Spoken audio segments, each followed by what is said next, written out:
عثمان بے نے آپ کو عہدے سے برطرف کر دیا ہے۔ اس کے علاوہ السلام علیکم ناظرین، آج ہم بات کرنے جا رہے ہیں ترکی کے نئے تاریخی ڈرامہ ارحان غازی کے بارے میں، جو عثمانی سلطنت کے بانی عثمان غازی کے بیٹے ارحان غازی کی بہادری، ایمان اور قیادت کی کہانی پر مبنی ہے۔ یہ سیریز عثمانی تاریخ کے اس دور کو دکھاتی ہے جب اسلامی ریاست ایک مضبوط سلطنت بننے جا رہی تھی اور دشمنوں کی سازشیں عروج پر تھیں۔ کہانی کا آغاز۔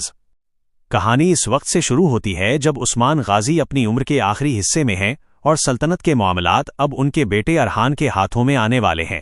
ارحان بچپن سے ہی بہادر، عاقل اور ایماندار دکھایا گیا ہے۔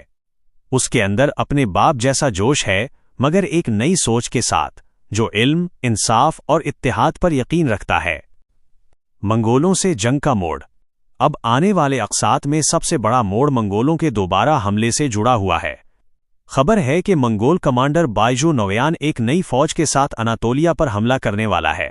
اسی دوران ارحان کے اندرونی دشمن کچھ بھی الگ سردار منگولوں سے خفیہ معاہدے کر رہے ہیں تاکہ سلطنت کو کمزور کیا جا سکے، لیکن ارحان اپنے باپ کی نصیحت یاد رکھتا ہے، اسلام کا پرچم کبھی سرنگو نہ ہو۔ یہی وہ لمحہ ہے جب ارحان منگولوں کے خلاف جہاد کا اعلان کرتا ہے۔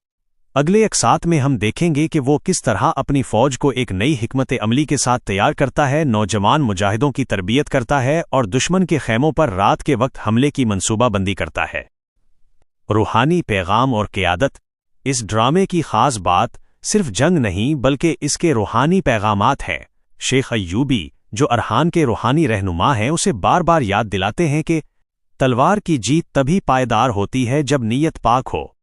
یہ منظر نہایت مؤثر انداز میں دکھایا گیا ہے جہاں ارحان دعا کے بعد اپنے باپ عثمان غازی کی تلوار اٹھاتا ہے اور اللہ کے نام پر جہاد کے لیے نکلتا ہے۔ منگولوں کی فوج طاقتور ہے، لیکن ارحان نے جنگی حکمت عملی میں نیا طریقہ اختیار کیا، پہاڑی راستوں کا استعمال، گھات لگا کر حملے اور دشمن کی رسد کو کاٹنا۔ ایک قسط میں دکھایا جائے گا کہ منگول سردار ارحان کو زندہ پکڑنے کی کوشش کرتا ہے، مگر وہ قرآن کی آیت پڑھتے ہوئے کہتا ہے، میری جان بھی اللہ کی راہ میں قربان ہے، مگر اسلام کا پرچم کبھی نہیں جھکے گا۔ یہ منظر ناظرین کے دلوں کو ہلا دے گا۔ ریلیز کی تفصیلات اور اختتام۔ ارحان غازی کا یہ نیا باب ترکی میں پہلے ریلیز ہوگا اور جلد ہی اردو و ہندی ڈبنگ کے ساتھ TRT اردو اور YouTube پلیٹ فارمز پر دستیاب ہوگا، امکاناً دسمبر 2025 تک۔ ڈرامے کے نئے حصے میں صرف جنگ نہیں بلکہ ارحان کی قیادت، محبت، قربانی اور اسلام کے عروج کی داستان بھی پیش کی جائے گی۔ اگر آپ کو ارطغرل غازی اور عثمان غازی پسند آئے تھے تو ارحان غازی آپ کے ایمان کو ایک بار پھر جگا دے گا۔ یہ صرف ایک سیریز نہیں بلکہ اسلامی تاریخ کی نئی روحانی تحریک ہے۔